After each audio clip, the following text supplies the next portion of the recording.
Of course, he suffered a left-hand fracture at that nasty collision with Pedro Acosta in Assen, and podiums and wins have been hard to find since that point for Alex. So it was a welcome return to the top step of the podium, and he takes another giant stride towards securing what will be a brilliant second overall in the championship. Now 68 points ahead of Bagnaia in that particular battle. Yeah, there's the other side of the equation from Alex's point of view. He needs to stop Mark having an opportunity to win the championship next weekend. He has to gain 34 points. Essentially, the easiest way to think about that is Alex needs to do the double this weekend and then hope Marc Marquez scores no more than 2 points. And of course, it is worth noting, I mean, Marc Marquez, by his own admission, he always felt like Alex was going to get his measure or get the better of him in Barcelona. And when you look at Barcelona being one of Marc's weakest tracks of the season, one of his weakest Grand Prix, well, he's still with 32 points. He won the sprint, bit of a gift, of course, after Alex's crash. He was second in the Grand Prix. He finished the top point scorer in that Barcelona weekend. So it just shows how strong Marc is. On weak tracks, he's still able to score big points. Well, this is the moment that Yamaha have been waiting so many years for, of course. A big break in their tradition, of course. Traditionally, they've been accustomed with the inline four-cylinder MotoGP engine, but this, as they say there on that graphic, the start of a new era. Finally, there's been so much talk, hasn't there, for the last 2 or 3 years. Will they or won't they go over to a V4 powered Wisdar M1? Well, today we have finally got our answer. Fabio Quartararo and Alex Rins did briefly test that bike themselves.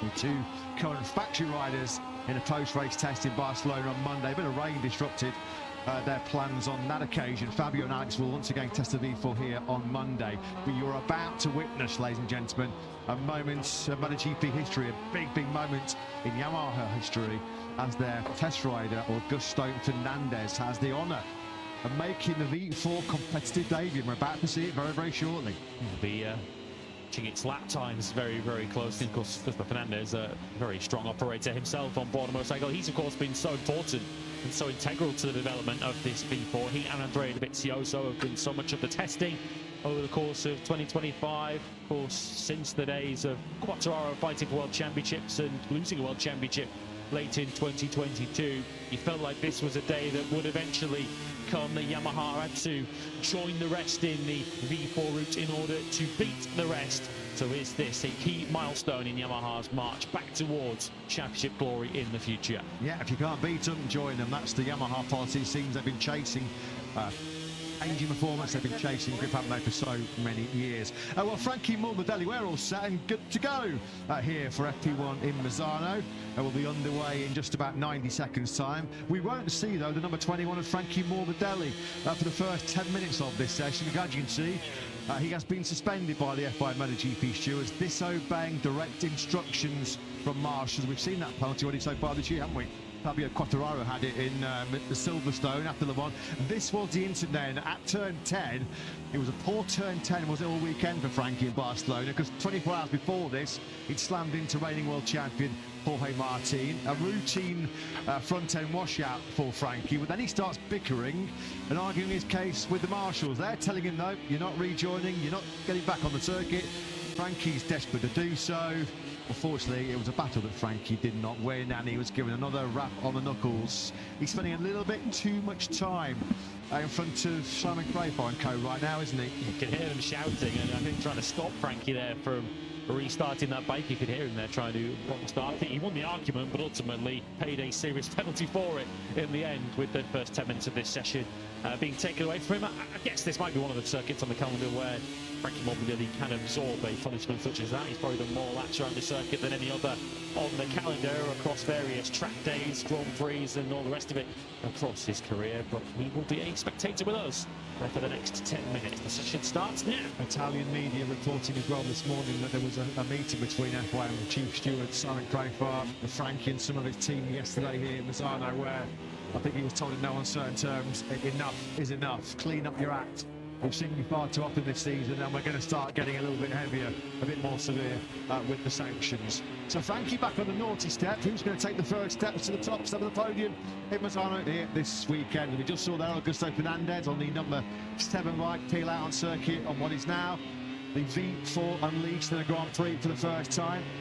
shows what good work Augusto's been doing behind the scenes for Yamaha, because as part of their big press announcement here in Misano yesterday unveiling the new V4, there was confirmation that Augusto Fernandez has signed a new 2-year extension with Yamaha to be very much part of their test and development team. He'll be featuring in a bunch of wildcards, and he is Yamaha's once again designated replacement rider should any of their quartet in 2026 get injured. So it just shows the value that Augusto Fernandez has brought to Yamaha as they've kept him on the books for the next 2 years. Here he is on board the V4 powered Yamaha, putting in his first competitive laps, and there is a key distinction here, and Yamaha will make this distinction yesterday. And of course, they've been very, very careful to manage the mileage and also manage how hard they pushed this V4 prototype over the course of the year so far. They do say that all of their in-house targets have been met to get them to this point, but they now want to put this motorcycle, and more to the point, the engine within it, under the stresses and the rigors of a competitive Grand-Prix weekend, which is a different matter altogether to testing, where of course you're not in any kind of competitive pressures, you're not limited by the sessions and the format of the weekend. This is the first time competitively that this V4 will be put through its paces. Now have a listen to it.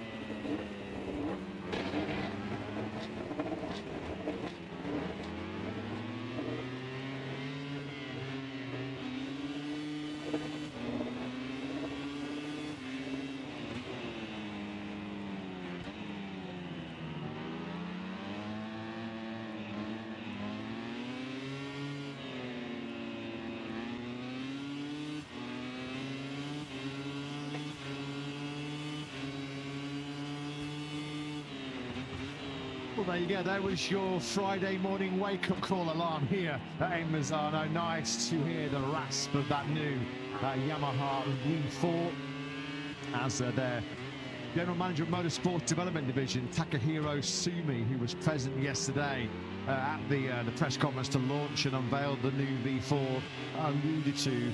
Of course, this is not something that you just decide to build and design from scratch on a blank canvas 5-6 months ago. He said that this is something that Yamaha have been seriously giving consideration to since Fabio Quartararo was victorious, or won the MotoGP World Championship here all the way back in 2021. So it's been something that the Yamaha engineers in Iwata have been considering, this major technical switch for quite a period of time now.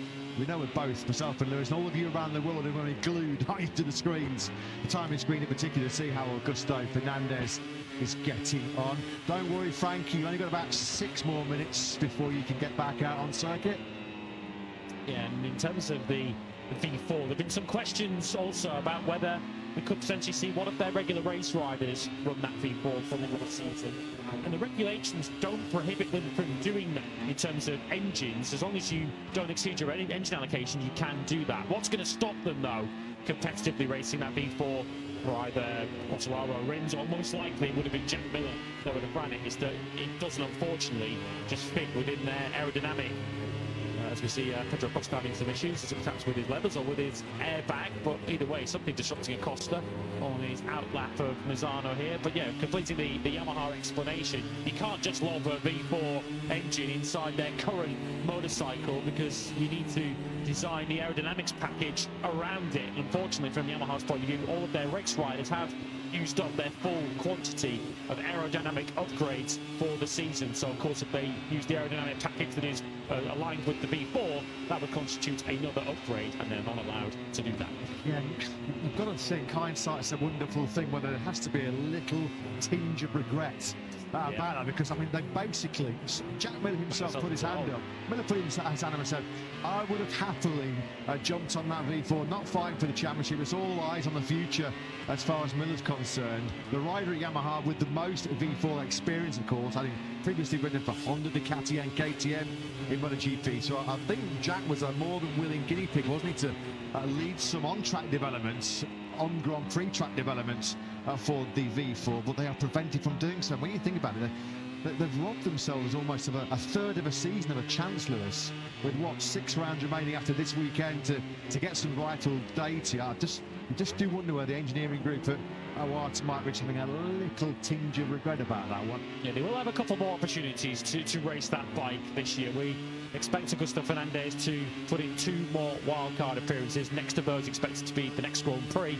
of course Yamaha's home round at the Mobility Resort Motegi in Japan in 2 weeks' time, and then a further wildcard to come before the season is out. So this won't be the last you see of the V4 competitively this weekend, and of course you'll see plenty of it on Monday. Of course our colleague Kiko Giles will be staying here on Monday to bring you plenty of updates across MotoGP.com and social media on testing, where of course that V4 Yamaha is going to be the primary focus. Yamaha were at pains yesterday to say that this weekend with Fernandez is just nothing more than a data gathering exercise in terms of the V4. They could have had 6 or 7 more Grand Prix data gathering, couldn't they, on that new engine project, had they had any more error updates available in the rule book. We just saw there briefly on screens, and we're looking back now at another home crowd hero. When we say home Grand Prix for the VR46 Academy boys and Enea Bastianini, we really are not exaggerating. Enea, born and bred just down the road in nearby Rimini. Of course, the fabled VR46 ranch in Tavuglia is about a 5-minute drive into the hillsides close by this Misano World Circuit.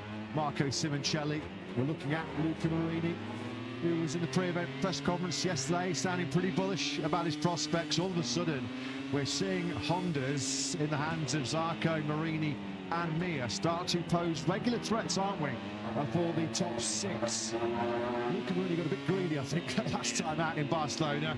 They've gone up into 5th place after a great fight with Quartararo and Zarco in that battle of who could manage the tyres best in that tyre-punishing Catalan Grand Prix. He saw Pedro Acosta coming back to him, fading fast on the soft rear tyre on the KTM. That's when he got greedy. He thought, you know what, I can get a 4th here. My best ever Honda result, and in doing so, just overused his own medium rear tyre and eventually slipped back to 8th. But he said yesterday, Lewis, when I spoke to him in the pre-event press conference, he feels that if they can qualify inside the top 10, without any question, he can be in that battle once again for the top 6. And he spoke also about this continual progress that Honda have been making behind the scenes. They're not big steps, but every time they seem to bring a new part, they're improving the RC213V. And Luca said that yesterday, if we carry on at this rate of development, at this rate of progress, it is not beyond the realms of possibility to think we can seriously start thinking about fighting the podiums in 2026, which is great news. And of course, from a Honda point of view, they have had podiums this season, but they on within his pit box, we can update on what's going on. Yeah, and can confirm that those reports are true, that Alberto Giuliano not in Enea Bastianini's side of the box for this Grand Prix, and it seems like that will be the case for the rest of the year. Strong links with him moving across the Pramac Yamaha next year to be Toprak Razgatlioglu's first ever MotoGP crew chief. So in comes Xavi Palacin, a name that might not be too familiar to everybody at home, but he's got a long history in the paddock, primarily within the Moto3 World Championship. He was actually crew chief to Alex Marquez when he won the Moto3 crown a number of years ago. More recently, he's been heading up the Moto3 project for KTM before, when Aki Ayo stepped in at the helm of KTM, he had a long-standing relationship with him and asked him to move across to the MotoGP effort. He's been almost a technical coordinator down at the Tech Garage, working alongside Sebastian Risa, who we know is the technical director at KTM. So he was the perfect fit for Albi stepping away and moving across to Yamaha. It seems like at the end of the year they decided to part ways early before the end of the season, and in steps Xavi for the remainder of the season. So that was a relationship that would never break. The pair of them had such a bond ever since Enea stepped into the World Championship with Gresini Ducati. They had that there, and then of course they were able to come back together, separating during Enea's stint in the factory Ducati squad. So I think a huge surprise to everybody that that relationship has ended up in divorce halfway through the season. Yeah, thanks very much, Jack. Yeah, Enea Bastianini in the pre-event press conference yesterday, I asked him about that split with Giuliola, and he confirmed it. It actually happened throughout the Barcelona weekend, which obviously didn't disturb him too much after he took his first ever KTM Grand Prix podium. At least publicly yesterday, Enea was being quite diplomatic about the whole situation. Behind the scenes privately, I've been speaking to a couple of people at Tech 3, and they say he's absolutely seething. He's not happy at all that once again he's splitting with Giuliola. And I think was a big part of the reason why Enea joined KTM. He knew it was a chance to reunite with his trusted crew chief, and it's quite unusual, isn't it, as Jack mentioned, to have rider stroke crew chief have sort of a split at this stage of the season. The knock-on effect, of course, is quite significant, Lewis. I've got to say, I'm a little bit surprised as well by the fact that Toprak Razgatli who's coming over from World Superbikes next year, with all led to believe he'd be bringing over his very trusted crew chief, a crew chief who knows him exceptionally well, Phil Maron, who's been with him at Yamaha and at BMW. That looked like a shoe-in for Maron to make the move over. A familiar face, somebody that Toprak could trust. They knew each other inside out, but this Viola news has really thrown a span in the works, and starting on a new bike, a new team, a new paddock, new tyres, you name it, and then a new crew chief. It's going to be tough work for Toprak. Yeah, what is already a tough ask to move across from the World Superbike Championship to MotoGP, as uber talented as he is. You know, we might have had riders for this season come to an end a little earlier than perhaps he did last year, but crew chiefs for this season seems to have sprung into life as we move into September. And of course, it's the first person you speak to when you come off the bike, it's the last person you speak to before you jump back on it. It's a real team effort, it's a real partnership, it's almost a MotoGP marriage in many respects, rider and crew chief. So yeah, and Bastianini having to get used to working with someone new, but Marc Marquez, who we're now looking at, will say that it's not all necessarily a disaster if you have to change your crew chief. This is, of course, Marc Marquez's third crew chief that he's had to work with in his MotoGP career. Spent so long with Santi Hernandez, a partnership much like Marc Marquez and Honda that we thought we would never end. Of course, then worked with Frankie Carcetti in his Gresini stint at Ducati, and of course now such a successful combination with Marco Rigamonti at the factory Ducati squad. So Toprak Razgatli and Enea Bastianini would appear in the next year or so are going to be having to form a new relationship, but it's certainly not necessarily the end of their MotoGP hopes. We have seen Marino recover from that before. The Italians loving life at the moment in Italy's Motorsport Valley here in Misano. We've got an Italian 1-2-3 in the very early part of this FP1 session. Marco Bezzecchi is leading the way. Desperate just to turn the page after what was a real bruising Barcelona last time out for Bears, continuing what's been a pretty average run of results at the circuit. The Barcelona Catalunya in the Premier Class. Bezzecchi's found an early 1:31.764. First time in 18 rounds that Bears didn't score a single point, going all the way back to Phillip Island last year. The first time in 30 Grand Prix. He ended the weekend with a double DNF. Of course, he was involved in that tangle very early on with Morbidelli at turn 1 in Barcelona. We're going to see the reigning world champion on the second of the factory of Aprilia, Jorge Martin, get it wrong going into turn 14. But it's a Bez Digia Marini Italian job so far this morning. And we've got another Italian in 6th, and that's the Italian on your screen at the moment, Pecco Bagnaia, who is already stronger at this point than he was at any stage on the Friday in Catalunya a week ago when he was way down at the back of the field. Of course, they've been making all sorts of setup changes to that 63 Ducati over the entire 2025 season, in fairness, to try and bring back that famed front feeling that Pecco Bagnaia has been missing. It kind of feels now as if the major reset needs to be made in Pecco Bagnaia's head, given what we saw struggling to the extent that he was in Barcelona. Davide Tarozzi, team manager of the Ducati Lenovo squad, making some pretty forthright comments, it's fair to say, earlier on in the weekend, saying that Pecco Bagnaia has got to help us, help him, and as much as we're trying to make changes to his bike, he's also got to try and ride around some of the problems. Well, this today is a very historic day, isn't it? A monumental day, as you mentioned, in the history of Yamaha Motorsports. It's their first time we've seen their brand new V4 engine out on circuit with test rider Augusto Fernandez. Let's get the thoughts from Monster Energy team manager Mayo Maragall. Houston Jack. Yeah, absolutely. Huge day for Yamaha. Mayo, what are your emotions like seeing that V4 out on track for the very first time? Anyway, I think it's a good achievement, considering that we started just a few months ago to consider to have a, let's say, we call it plan B. And yeah, we are already on track. Luckily, everything has been able to really make steps as we scheduled, and we were also able to anticipate the wild card, because with the wild card at the end is the best way to really stress the bike in terms of performance, for me, in the right way. and this is sure the first one. If we won't have any issue or maybe solve the issue, we will also plan to test in a very hot condition, and in this moment we are really considering wildcard in Sepang, because yes, is a completely new project. Unfortunately, even if we can say that maybe it's burned in the right way, we didn't have a lot of time on track. And so this is also the reason why we try to do wildcard. We try to gather as much as information as possible. I mean, ready the best way as possible. And for me, another important day will be Monday, where also the fact that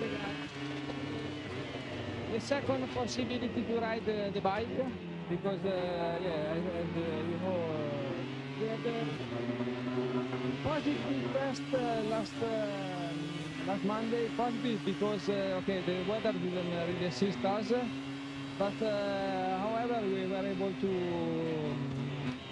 close up the test as we wanted without any issue. Yeah, part of the weather condition. But for me, Monday will be even more important, because we will be the leader of the group. Just to confirm the wildcard plans for the rest of the year, then we understood maybe we'd see Augusto in Motegi, but is that not the plan now? Just talk us through up until the end of the year when we might see it back on track again. No, there is a really high possibility, but it won't be in Motegi, but in Malaysia, and most likely in Valencia. It depends how, okay, this weekend will go, but yeah, the plan is really to go to Malaysia, where the conditions are extreme. Difficult, because as I said before, the wildcard is the best way to stress the bike. We have also race in a very hot condition, additional stress, and that's for me, for us, fundamental. Jack yesterday mentioned he would have been more than happy to have the V4 from now until the end of the year, but that can't happen because of the aerodynamics homologations that you've already been through. Was that a slight error to not leave one open to allow Jack to gather a whole bunch of data in these final 6 rounds? Yeah, it's correct. We already homologated all the aerodynamics specification, but also the gearbox. So one reason why we could not do that, but also the resources are not enough. So now we have only these 2 units, and these 2 units need to be used by Augusto to develop the bike. Just finally, Fabio, Alex, Jack on Monday, were they smiling afterwards? They already had a little smile last week, so let's see if next Monday they will. Let's hope so. Thank you, Maya. Appreciate your time. You're welcome. Thanks very much, as always, Jack, and thanks to Yamaha boss Maya Meregali. You heard it here first then. Most likely, the 2 remaining wildcard slots for Augusto Fernandez will be possibly Sepang in Malaysia. They're desperate to try and get some mileage in hot and humid conditions, where that new V4 engine will really be put to stress and test, and also possibly at the final round in Valencia. So I think a lot of us thought maybe it would be another wild card at the next Grand Prix in Japan, but maybe not enough time to sort of pour over the data and crunch numbers, as of course we head there in just a couple of weeks' time. It's Fabio Quartararo just making some adjustments inside the factory Yamaha garage at the moment. Quartararo 4th fastest and about to venture back out onto circuit. As Maya Meregali mentioned, Quartararo did make his debut on the new V4 in Catalonia on Monday, and he will be back on the V4 again here at the post-race test here on Monday, where it's normally like Christmas for MotoGP tech fans. So many new parts are set to be unveiled. Of course, really the final chance for all manufacturers to analyse and assess some new parts before that final test in Valencia. I do believe Jean Zarco let slip yesterday. He was testing some kind of early 2026 RC213V prototype at that Barcelona test on Monday. Apparently a nice new shiny bike was wheeled down from the latest Spargo pit box. Zarco, he wasn't offering too much detail but he was also maybe expecting that bike to rock up here as well for the Monday test. So as you'd expect, HRC also continuing to burn the midnight oil. Yeah, of course, they're in the luxurious position, both Yamaha and Honda, where they can still continue to test their heart's content as long as they don't use up their allocation of tyres, which is far greater than, for instance, Ducati here have the luxury of. Of course, the concessions mean that Ducati have got no wildcards available to them, whereas Yamaha, of course, have plenty. Augusto Fernandez still with 2 more of those to go.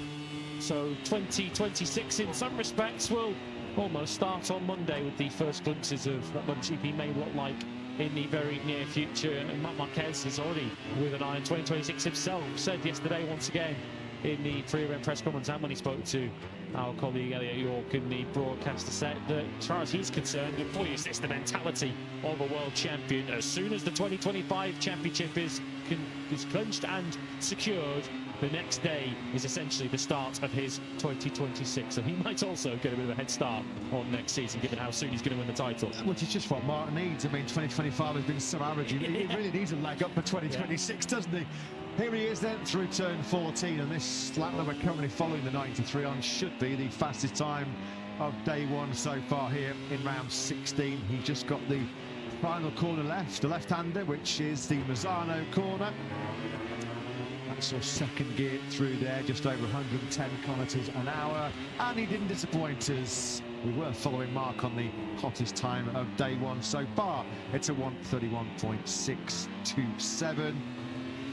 Problems here for the V4 now. Well, I guess if you're Yamaha, any small sight of an alarm on the dashboard, you are stopping that bike immediately. And an early hiccup for the V4 powered M1 as the inline 4 is in the fence down in the second sector. Miguel Oliveira has gone down. In fact, that's at the final corner. Yellows in sector 2 for Augusto Fernandez is stopped Yamaha. The crashed Yamaha of Oliveira has now brought the yellows out in sector 4. Yeah, Oliveira, we just saw Mark go through. We just talked about this, 115 kilometres an hour. The left-hander front giving way under Oliveira before he had any kind of chance to react. Let's hope Miguel's okay, because he's had his well-documented injury problems throughout 2025.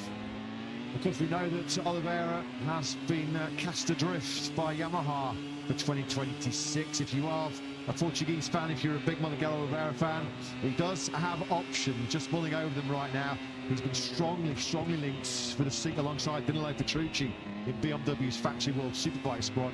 Also being in talks with Aprilia over a test rider role, as we see Yamaha's test rider bring that new V4 to a slow speed stop at the side of the track on the run down to turn 8. That's not coming out of it, certainly none that we could see, but yeah, you often see, particularly in these kind of sessions, when there's some sort of message, some sort of alarm that comes up on the dashboard, the rider will immediately stop the bike to risk doing any further damage. And if there's one motorcycle and one engine the Yamaha don't want to do any lasting damage to, it's their new V4. So Augusto Fernandez doing the smart thing there. Yeah, well, they said this is all about a data gathering exercise. That's not the way that they would have wanted to have seen the V4 stopping on its public debut, but these things that do happen when you're chasing fans in a second and when you're trying to develop what is from the ground up a completely brand new concept for Yamaha. There's no guarantee that that is an engine problem that's forced him to stop. Something else with the motorcycle that's forced him to park it. But we can get an update from a Honda point of view down in pit lane and rejoin Jack. Yeah, I tell you what, these Honda guys are incredibly busy at the moment. Over recent weeks, as you guys have been saying, we've been talking so much about the new carbon swing arm, the new chassis, the latest Spargo felt with between 3 to 4 tenths a lap, new aerodynamics package, new electronics. We can now throw into the mix on Luca Marini and Joan Mir's bikes. It's across all 4 actually, so we're going to introduce it across all 4.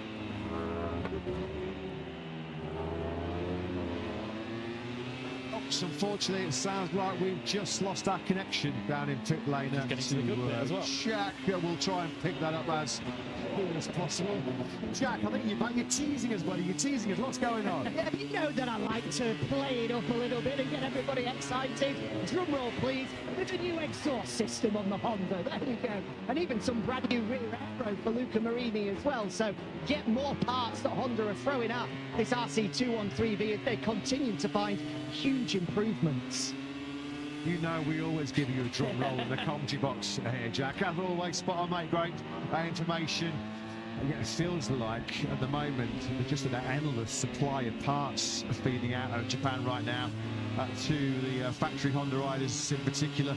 Marini has certainly been putting some of the updates to very good use of late, hasn't he? The Italian, of course, that brilliant double top 5 in Balaton Park, 4th in the sprint, 5th in the Grand Prix, 10th on the grid last time out in Catalonia. He followed it home with point scoring places in both the sprint and the Grand Prix. So look when he comes to his home track, what a confidence, on a bit of a high at the moment, crucially builds on this momentum. Di Giannantonio still looking strong as well in 3rd place, 131.794. He's just looking for 3 clean days across this Grand Prix weekend, Lewis, because if he has a great Friday, he's an average Saturday, and then perhaps a not so bad Sunday, and then it's vice versa at the moment. I mean, sprints Saturdays of late for Digi have been A-OK. 2nd in Hungary, 3rd in Barcelona. But if you look at his recent Sunday record, it is absolutely abysmal. In the last 5 Grand Prix, Didier has scored just 1 point. Not all of his own fault, we have to say, of course, with the big mechanical that cost him from the front row in Balaton Park. But Didier just looking for a smooth Sunday finally, because it's gone horribly wrong for him. Of course, the bike barbecued itself in Austria too, and Di Giannantonio was going to score some points on that occasion. But yeah, he's been unlucky, and he was unlucky last weekend too in Barcelona. It was a bit of a chain reaction that set off, ultimately leading to Di Giannantonio going down. Was of course the contact into turn 1 between Frankie Morbidelli and Marco Bezzecchi, purely a racing incident. Bagnaia was next rider behind. He had to check up to avoid running into that accident, which then forced Di Giannantonio to react as well. And unfortunately, he folded his Ducati whilst doing so. So not particularly Di Giannantonio's fault either last weekend. And as you say, Saturdays have been very good. Sundays certainly haven't been recently, and Fridays haven't been particularly great for Didier either, because in the last 4 Grand Prix, should I say now, we've seen Di Giannantonio in qualifying 1, albeit in the last 2 occasions he did successfully go through. Well, so far so good for Didier, because he's 4th fastest. We have a new leader though in this session, and he's banging form, taking so much confidence from last weekend. Alex, he now leads with a 131.600. Fascinating to see this weekend how the beast is going to fare, because Enea Bastianini lives a stone's throw away from this Misano circuit in nearby Rimini. And when we talk about riders who have a love affair with their home round, well, the 27-year-old fits that bill perfectly. 5 at MotoGP starts here in the past. He's been on the box in all 5 of Sunday Grand Prix. Of course, he won here last year in the Emilia-Romagna Grand Prix. That was Ducati's 100th Premier Class victory as well. So a milestone day for the beast on the KTM this year with growing confidence. We do wonder whether Enea might have a possible victory here on Sunday. Well, we're just talking about Di Giannantonio and the Totomino Enduro VR46 racing team. Frankie Morbidelli missing the first 10 minutes of this session after being back on the north. He stuck with the stewards. I wonder what their thoughts are of their home Grand Prix weekend from the boss, Pablo Nieto, who joins Jack. Yeah, always a big weekend in Misano for anybody associated with VR46. Pablo, after recent results as well, is there a bit of pressure on this weekend? It feels like a big result on Sunday in particular is needed. Yeah, it's like this, no? But we like to arrive to our home Grand Prix and to have that pressure. That means that everybody is looking at us, and that means that we can make something important. So it's important to try to make something good on Sunday, because we see that on Saturday more or less we have very good results, but now we have to finish on Sunday. Frankie, yesterday there's talk in the paddock, a few stories that he was called up to speak to the stewards and was basically given a final warning. What was said in that meeting? Yeah, well, yesterday morning we was to the stewards to talk about the situation, because last weekend in Barcelona was a little bit hard for him, no? Let's say, because now we get the 10 minutes penalty from the marshals, because he take the bike and he went to the track when the marshal said that he cannot go. But sometimes with all the stress and everything, you are under pressure, and that's okay, no? In the end, we we say to the steward that it was correct to make it that session and finish. Was he told that if there's another on-track incident, then it would be a ride-through penalty, the next penalty? Yeah, that's a different thing, no? Because also we was talking about all the situation because he already had one long lap penalty. Mugello was with Bastianini, with Viñales one little bit under limit, and the steward decided that the next time he will make something. It's going to be a drive-through. So just we have to take a little bit more care in the first part of the race. No, is when you have more stress, more things to try to make something wrong. Thanks, Pablo. Good luck this weekend. Thank you.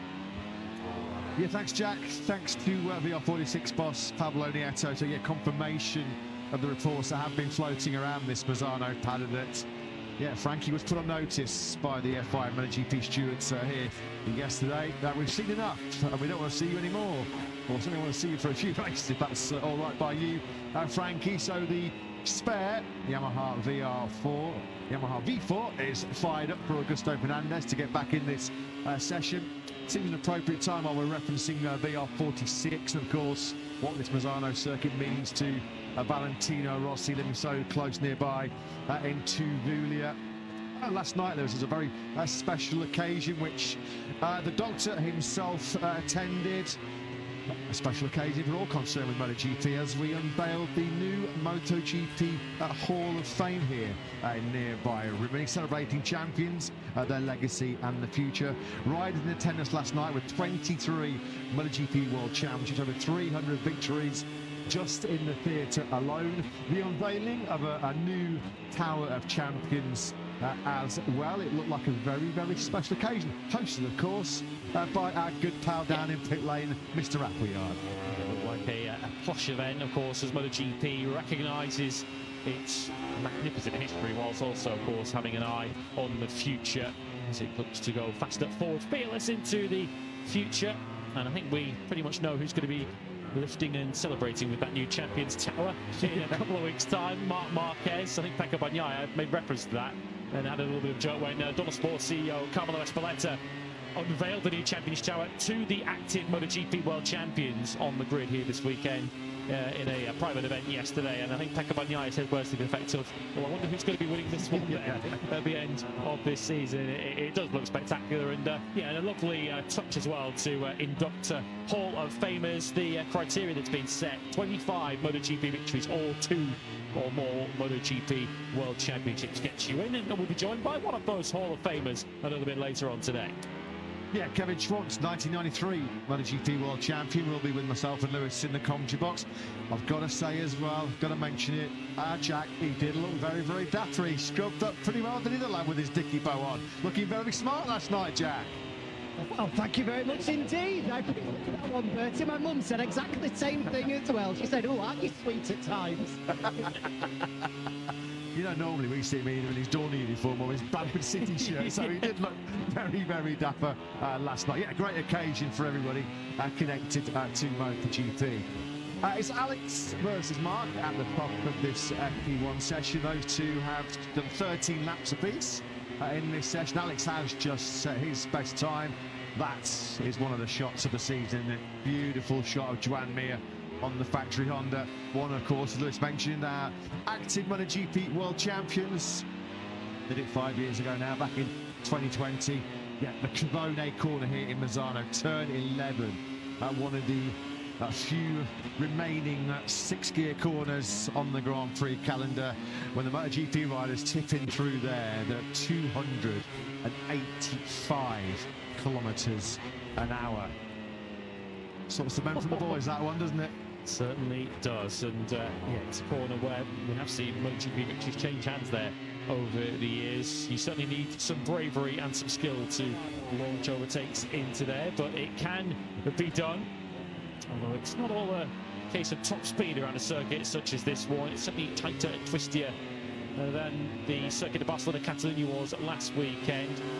We wonder whether that might potentially bring the field a little bit closer together. Of course, it was largely Ducati versus KTM last weekend, with the Marquez brothers ultimately having far too much for the KTM pair of Enea Bastianini and Pedro Costa. At the moment it is a Ducati 1-2, Aprilia at third, Bezzecchi. Ducati fourth for Gian Antonio, Honda fifth, Marino, and Yamaha sixth, Quartararo. Faction and how rewarding this experience with HRC had been. Of course, it's nearly 2 years now, November 2023, since Luca first threw his leg over the factory RC213B in that Valencia test, and he said the strides that Honda have made over the last couple of years are night and days.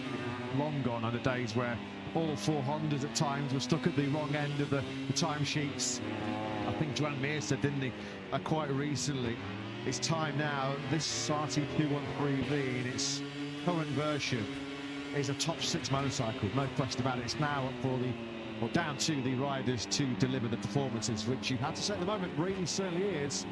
This might be potentially trouble in the top three here as Luca powers out of the final corner. Over the line he goes. Yeah, it does indeed, yeah, right on cue. 1:31.642. Just 400ths away from Alex. Yeah, home sweet home so far for Luca. Of course, been from row of the grid here in MotoGP, going back quite a few years actually to that, of course, when he was a VR46 rider, as we ride on board with one of their current crop, Frankie Morbidelli, and this is now out of Tremonto, turn 10, and it is the fearsome Cavone next.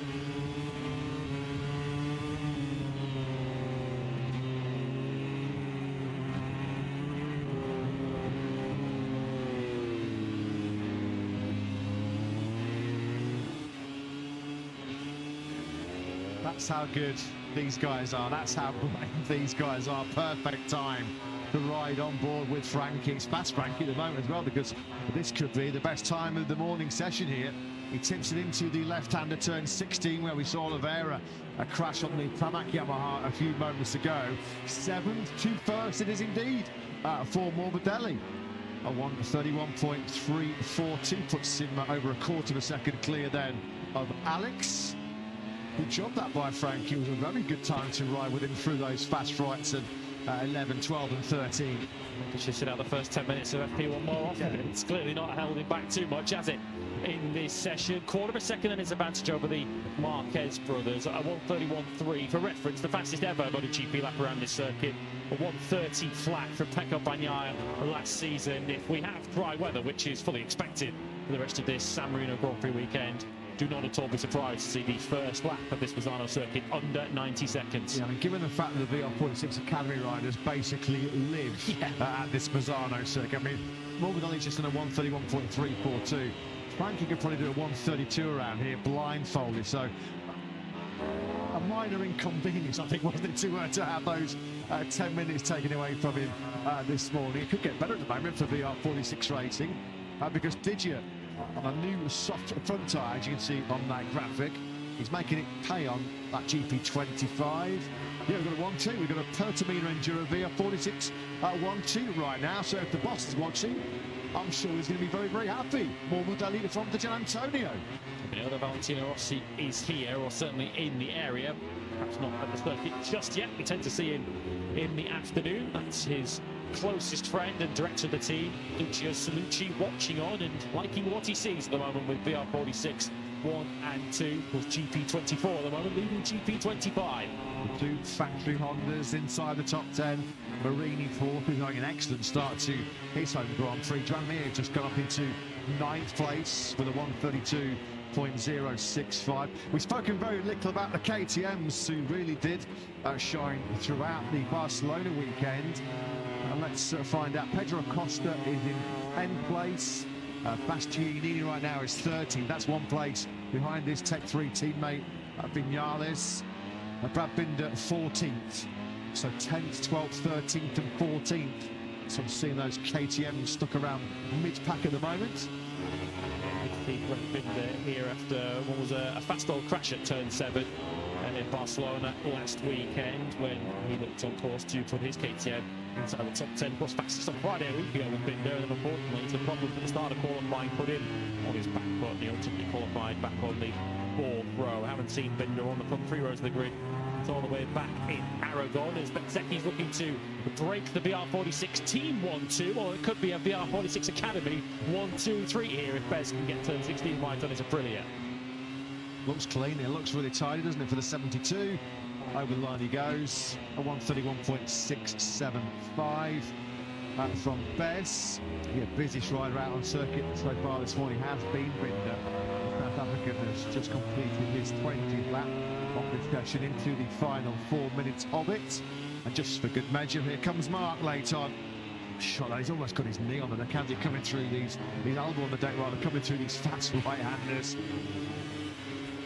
It's all teeing up and coming up now. On the same tyres he started the session with, it's not as punishing a circuit, this tyres, as the Catalunya circuit was a week ago, which was certainly much more abrasive and the grip levels much lower. It's not unheard of here in Misano to see riders set fastest laps of the Grand Prix very late in the event. So Marc Marquez continuing to get some good lap times out of tyres that are now 18 laps old. That is his best lap of the morning so far, a 131.611. Yeah, Catalunya and Misano are the complete opposite ends of the spectrum, aren't they, in terms of grip? Catalunya probably the lowest grip circuit on the entire Grand Prix calendar, and this Misano surface probably one of the grippiest.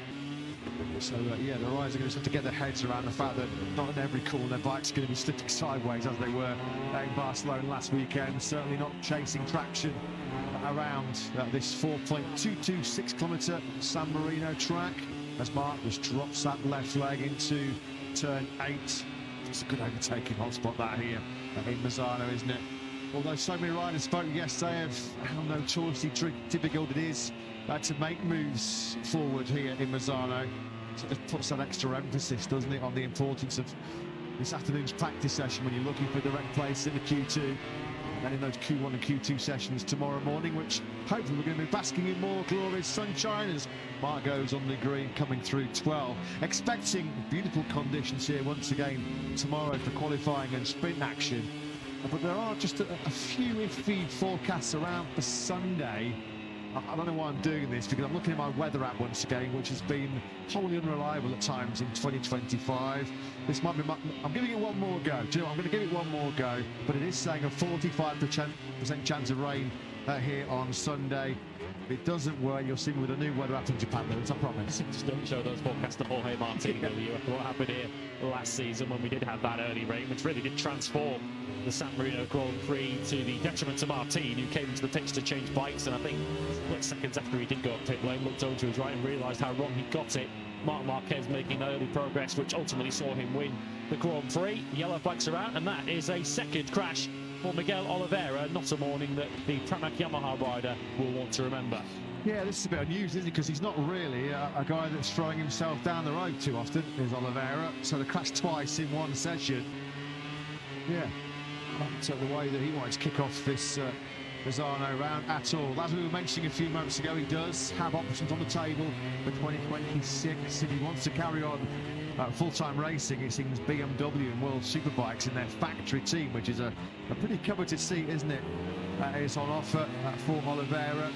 There's also, I think, Aprilia dangling the rather big carrot of a test rider role with some wildcard guarantees as well, which I think is also floating Oliveira's boat too. So some pretty big calls to make in the next week or so is what Miguel said. Tough to decide, but I guess at least he has got some pretty tasty options. Yeah, speaking of tasty, if anyone's after some spare food, there'll be some lunch going around at Pramac in the next couple of hours, because theirs has been well and truly cancelled, because they've got two Yamaha M1s of the inline 4 variety to repair over the course of the next few hours before Miguel Oliveira can take part in practice later on this afternoon. Pedro Acosta completes his penultimate lap. He's 6th now on a 131.663. Ralph Fernandez has just lifted himself up the order into 8th, and Jorge Martin on his respective Aprilia is now up into 9th place. So we've now got Aprilia's 7th, 8th and 9th. What a shot that is. Pedro Acosta, the final turn, just shy of 115 kilometres an hour. It shows how quick that crash was at the start of this session for Oliveira. The 3rd gear through there, and just look at him already using that body to move the bike up onto the fat part of the tyre as he gets on the gas. trying to pick up the traction around this high grip Misano circuit. The heat haze from the exhaust. Beautiful, beautiful work from our slow-mo operators. Love it as always. A late flurry as far as Quattararo is concerned. A late crash for Morbidelli as well. So Morbidelli looks like he's going to top FP1 here in Misano, but it's essentially going to lead on the floor. He's in sector 3 is Morbidelli, so that might be a rather fast crash if that is indeed correct, and we haven't seen him. There's the bike being wheeled away. Unfortunately, we can see the rider walking away from it too, but it's through that sequence of right-handers where Morbidelli would appear to have hit the deck. Suspended for 10 minutes, fastest, and crashes. And that feels very Frankie Morbidelli. That feels very, very Frankie Morbidelli, doesn't it? A 131.342 then. I don't think is going to be better by anybody at the end of this session. So Morbidelli will be fastest at the end of FP1. Fabio Quattararo, as you mentioned, did put up a strong late fight with a 131.591. It's the right onto the back straight rather than the right at the end of it, fortunately. But Frankie Morbidelli into Tramonto. He goes, and he didn't come out the other side. Turn 10, he hated in Barcelona, didn't he, last weekend, because he cleaned out Jorge Martin in the sprint at turn 10, then crashed in the Grand Prix at turn 10 in Catalonia. Sick of the sights at the moment of turn 10s wherever he goes on planet Earth, isn't he? Frankie Morbidelli, that's another one for the collection. And I guess the knock-on effect for that, it's not going to impact his weekend too dramatically, because of course the session is over and this session does not count towards qualifying, but that could rob Frankie Morbidelli of the practice start at the end of the session. We've got the practice start session coming up very, very shortly, and it looks like it's a session that Frankie will miss. There's all this drama, isn't there? Something's always happening when Frankie Morbidelli's out on circuit. He's going to get the scooter ride back, which is going to rob him of the practice start session. Let's look on the positive, shall we? Let's look at the glass half full. Morbidelli is your fastest rider in FP1 here at the Misano World Circuit. Marco Simoncelli, Frankie from Fabio in that session. Morbidelli, Quattararo and the Gian Antonio. Alex and Mark 4th and 5th respectively. Top job by Marino, looking very, very strong once again on the factory Honda. He rounds out your top 6. Raul Fernandez had a strong finish to that session as well. Put the Trackhouse of Aprilia up into 9th place. And actually put him ahead of world champion Jorge Martin. Ayagura, his Trackhouse teammate, who was in the top 6 for just the second time in a Grand Prix in MotoGP in Barcelona on Sunday. A tough start to his first visit to Misano on the MotoGP, but 19th fastest was Agura. That put him ahead of Brad Binder. Augusto Fernandez on the new Yamaha-powered V4, despite some early technical issues. Still found a mid-132. That's a more than respectable lap time as far as Fernandez is concerned. He outpaced the 2 LCR Hondas, who had a very poor morning. Zarco 22nd, Chantra 23rd. I think Yamaha, in terms of the stopwatch, won't be too disappointed with that. Of course, they'll want to understand what happened. Augusto Fernandez's first V4 Yamaha that appeared to break down. Hopefully, from their point of view, it's not a terminal engine problem, that they can certainly get him back out on that bike, because as we've already heard from Mario Marigali, they haven't got exactly a bottomless pit of V4 powered engines to throw at that bike. If it was a terminal engine failure, if we saw it was clearly a terminal engine failure, I'll still say it was a mystery electrical fault. That'll be the official party line. Exactly. Let's go with a tried and trusted excuse to try and pull the wool over people's eyes. Acosta then ended that session in 7th. He did his work late on as well. That 18 of 20 saw Acosta up into 7th place as the practice start session then gets underway. We saw Fermin Aldeguer leaving pit lane now. He really was under the radar, wasn't he, last weekend in Barcelona? I think we felt like with the low grip conditions, his prowess at managing rear grip late on, a lot of people, I'm sure including Fermin himself, were expecting better than 15th in the Grand Prix. His only point actually on a Sunday since his podium in Austria. Been a bit of a struggle of late, hasn't it, for the rookie?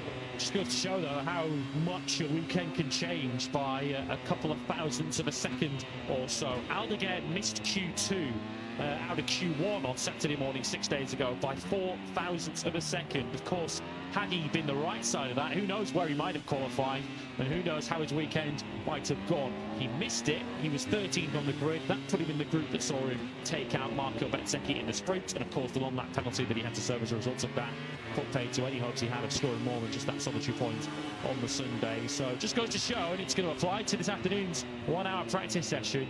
Thousandth of a second can not only just decide whether you're in Q2 or you're in Q1, but it can totally transform your weekend. Good start to the weekend as far as Martin is concerned. Here's Morbidelli trying to get on the second bike, isn't he? He's in sprinter mode right now, is Frankie, to at least get out on the second bike, which we can hear him just fire it up actually. So that's great work by VR46, and Frankie thankfully will then get to participate in this practice start session. I'm just about to reference Martin. That's been a strong start to the weekend for him in 10th place. Now, we kind of expected that because this is one of the few circuits where Martin does have a Aprilia RSGP experience. He came here, of course, in July. It was his first touch of a MotoGP bike since that horrible crash he had in the Qatar Grand Prix. I'm not going to say he immediately came back and was setting lap record pace, but at least he's familiar with the behaviour of the RSGP. He's got some references on that RSGP around this Misano circuit. And he was inside that top 10 once again on Sunday.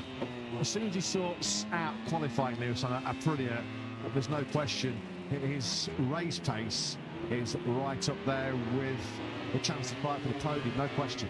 Yeah, he said that he had the pace to potentially book the tyres third or fourth last weekend, but ultimately a variety of issues for Jorge Martin ensured that that would not happen. 10th in the end, not a bad result at all given where he qualified, but as you say, he's only got the pace to be certainly much higher than that if he can qualify well. So Augusto Fernandez successfully getting his Yamaha off the line. We did see the other bike, which I would assume is the bike that broke down early on in the session, that was inside the box, and you saw all sorts of lights blinking like a Christmas tree on the dashboard of that Yamaha. So the brain trust down there in the Yamaha camp, which essentially is the test team that Augusto Fernandez will be riding with this weekend, already looking to get to the bottom of the problem. Yeah, definitely a mystery electrical fault, that one. No question. Tell you what, that was an absolute belting start from Acosta. So they've got that wheelie control dialed in, that launch control dialed in perfectly on that KTM. Oh, that front wheel, as he put 300 horsepower through the rear tyre, just did not move, did it off the ground. That's what you need. It's a very, very short run down towards a tricky tight first couple of corners here, Misano. There's been plenty of drama there down the years. That was a very good start as well, wasn't it, by Fabio Quartararo on the factory Yamaha. And you heard it a moment ago when we were riding on board with, I think it was Alex Marquez. He barely got up a couple of gears before he was immediately braking for turn one. Let's get an update probably with Jack in pit lane. Yeah, I just went to grab a quick word to find out what they might say to me when I asked, what was the issue with that V4 engine? And you'll never guess what, guys.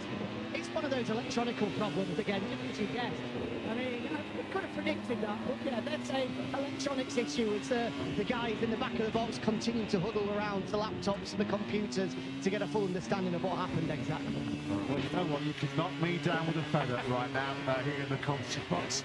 I'm standing here as me handing over 20 euros to the gentleman to my right. Oh, I bet Jack nearly keeled over in shock when he got told that one.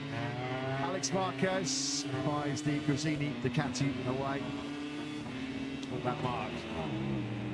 Not clean at all. The front wheel was pretty quickly in the air as the second practice start gets completed then for Augusto Fernandez. Here's another couple of KTMs on the grid. We saw Costa on the left-hand side there. Absolutely nailed his previous practice start. That sideshow there just giving indication just how low now these Monday MotoGP bikes sit with the whole shot devices engaged. Beautiful shot. What a shot this is. Almost like we're riding on board there, isn't it? With the KTMs as they fire away from the grid. Another good launch that by Pedro Acosta. I'm slightly curious with Frankie Morbidelli what the rule is on this, because he was late out for his practice start. You normally get to do two. Whether Frankie Morbidelli, because of his late exit of the pit lane, will only have a chance to do one, we'll have to see. A little bit of a victory sign there from Fabio Quartararo to his many fans who I'm sure are here in the grandstand over to his right, and he's now into the heart of turn one. Just love watching Quartararo start, because you can just see how much he's just using his own body weight. He's sort of like haunched over the fuel tank on that factory Yamaha. just trying to physically himself help keep some weight on that front tyre, make sure that there's not too much wheelie as he powers off the line. Looking at now Alex Rins and Marco Bezzecchi complete their practice start session. Okay, just look how low that Aprilia was sitting from our rear-facing camera towards Bez. And what is 2 or 3 seconds before he's grabbing a handful of front brake. Not necessarily turn 1 is the issue, it's that turn 2 that the left-hander, that tight left-hander where the field does really bunch up, where we've seen a lot of drama and chaos down the years.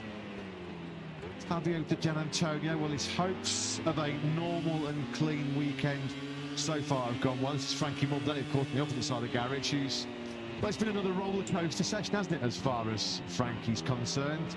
A 10-minute suspension to start, a very impressive 1:31.342 to top the session, and to finish it all off, there's this late tip-off at turn 10 through Tremonto.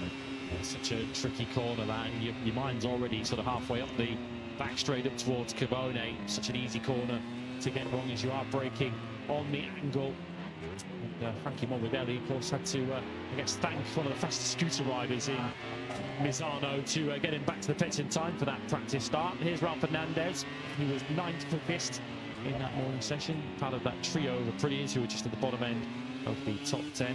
As Raul Fernandez switched to get himself back into the top 10, which we haven't seen him in now since that weekend in Austria, where he qualified 9th and ended up finishing in that 9th place. Yeah, he was struggling with a brake issue, he said, last weekend in Barcelona, to not allow him to ride constant, allow him to be consistent on the RSGP. What about Pecco Bagnaia? I'm struggling to recall the last time Bagnaia came to Misano, his beloved home round, speaking to the media on Thursday and saying the objective is top 5. Rather modest expectations for a rider who normally comes to Misano, almost demanding himself, fully expecting himself to be firmly in the battle for the victory. Johan Zarco's a pretty rough start, it's fair to say, to this San Marino Grand Prix weekend.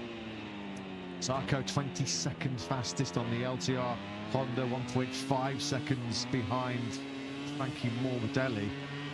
Compared to the top Honda, he's about 3 seconds back. That is Zarco. I think he's talked to himself, Lewis. We know how hard he's pushing on that LCR Honda. We know he's giving his all, but I think even by his own admission, he's tipping off it a few too many times at the moment. Yeah, speaking of, you can see Miguel Oliveira damages to both sides of his leathers there, both the right and the left arm, well and truly goshed up. Certainly not a morning that Miguel Oliveira will look back on fondly. He left one Yamaha in the fence at turn 16 before crashing slightly further on. This is the first of his crashes then into the Misano corner at turn 16. This was shortly after Augusto Fernandez's V4 powered biker broke down, and it's a fast old corner there, and perhaps that wall coming at you a little bit faster than you'd like. And of course he returned on his second Yamaha before crashing that one too. Yeah, happy to see Miguel's looking A-OK, because there's been at times the last 2 or 3 years through no fault of his own where he hasn't bounced particularly well. Javi Oliveira. So for the time being, Frankie can relax, because he has set the fastest time here in FP1 in Misano. Mark did make some of the early running in that session. His best work, a 1:31.611. We know there was no fresh rubber fitted to the factory Ducati. We saw the new Yamaha V4 out on circuit for the first time. The current inline 4-cylinder Yamaha powered M1 was very rapid, as it always is, in the hands of Fabio Quartararo, who was second fastest. And Frankie Morbidelli, who ended the session with a crash at turn 10. Hey, that's poor morning for Frankie, but he did end it fastest. At least on the timesheets. The Marquez brothers 4th and 5th. Alex ahead of Mark. Luca Brini top Honda 6th from Pedro Acosta top KTM 7th. Top Aprilia. Marco Bezzecchi 8th ahead of Raul Fernandez, Jorge Martin and Pecco Bagnaia 11th. Mir 12th from Miller Oliveira, who of course, as we saw, crashed twice. Enea Bastianini, Fermin Aldeguer and Maverick Vinales. Alex Rins 18th ahead of I.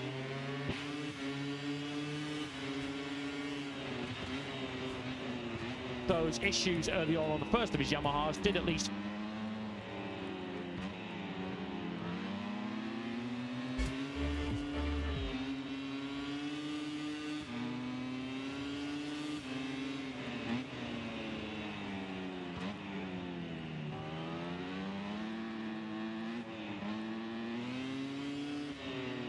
Frankie top of the pile. With the entire section on a single set of tyres. Fabio Quartararo did put in a brand new place, though did the entire session on the same medium rear tyre. Good morning for VR46, first and third. Their second best runner in that session was Fabio Di Gianantonio. Quickly down into the high 131s on the opening run, wasn't he, Digia? And then he ended it with a mid at 130.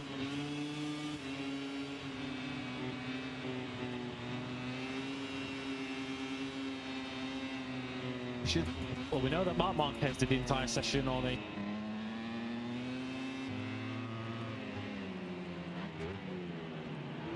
down to a 131.6. Alex Marquez ends the morning in 4th place, 4th and 5th ultimately for the Marquez brothers. We'll get a little bit of a check then now on our sector times to see who was hot and who wasn't in the 4th splits. Fabio Di Gianantonio takes sector 1 close between himself, Marino and Morbidelli. Not a lot going on in sector 2, it's just a run down to turn 8 and out of it, but it was Jorge Martin top through there. Who's brave through Cavone, that rapid turn 11. It's Marini, Morbidelli and Bezzecchi with a bit of track knowledge working in that 3rd split. Yeah, the VR46 Academy trio. Marc Marquez, though, through the predominantly left-handed final sector, though, with half a tenth over the VR46 duo. So Frankie Morbidelli starts his home Grand Prix here in San Marino, suspended from the first 10 minutes of the set. A Frankie Morbidelli session, wasn't it? The Brazilian, though, will lead the field into this afternoon's practice action, as we will find out who will be booking those direct spots into Q2.